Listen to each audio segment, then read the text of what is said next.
Telugu Desam party వ్యవస్థాపకులైనటువంటి Shri Nandamuri Taraka Ramarao గారి ప్రియపుత్రుల్లో ఒకరైనటువంటి మన బాలయ్య బాబు వారి నుంచి సంక్రమించినటువంటి కేవలం అభినయ కళ మాత్రమే కాదు, ఒక యాక్టింగ్ అనేదే కాదు, ప్రజా సేవని కూడా పుణికి పుచ్చుకొని హిందూపూర్ నియోజకవర్గం నుంచి ముచ్చటగా 3వసారి ఎంపికైనటువంటి మన ధీరుడు, మన యోధుడు ఎన్ని హ్యాట్రిక్ విజయాలు అందించారు, ఎన్ని చిత్రాల్లో మనకి తన యొక్క సామర్థ్యాన్ని చూపారో మనకు తెలియందే కాదు.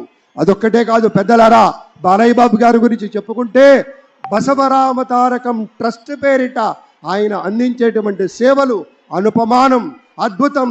క్యాన్సర్ వ్యాధితో బాధపడుతున్నటువంటి అనేక మంది ఆర్తుల్ని రక్షించడం కోసం బసవ తారకం ట్రస్ట్ పక్షాన విశేషమైనటువంటి రీతిలో సేవలు అందిస్తున్న బాలయ్య బాబుకి జై.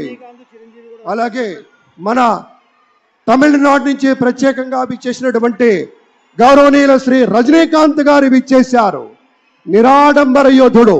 అలాగే మన పెద్దలు మెగాస్టార్ శ్రీ చిరంజీవి గారు విచ్చేశారు. స్వాగతం పలుకుతాం గట్టిగా మన మెగాస్టార్ చిరంజీవి గారికి. అద్భుతం. ఆత్మీయ ఆలింగనాల నడుమ సహేతుకమైన సప్రమాణికమైనటువంటి రీతిలో ఆ వినయం చూడండి మన రజనీకాంత్ గారిది. ఎంత ఎత్తుకెదిగినటువంటి గొప్ప కళాకారుడు అయినా కూడా ఒదిగి ఉండేటువంటి ఆ మహనీయులందరికీ స్వాగతం పలుకుతూ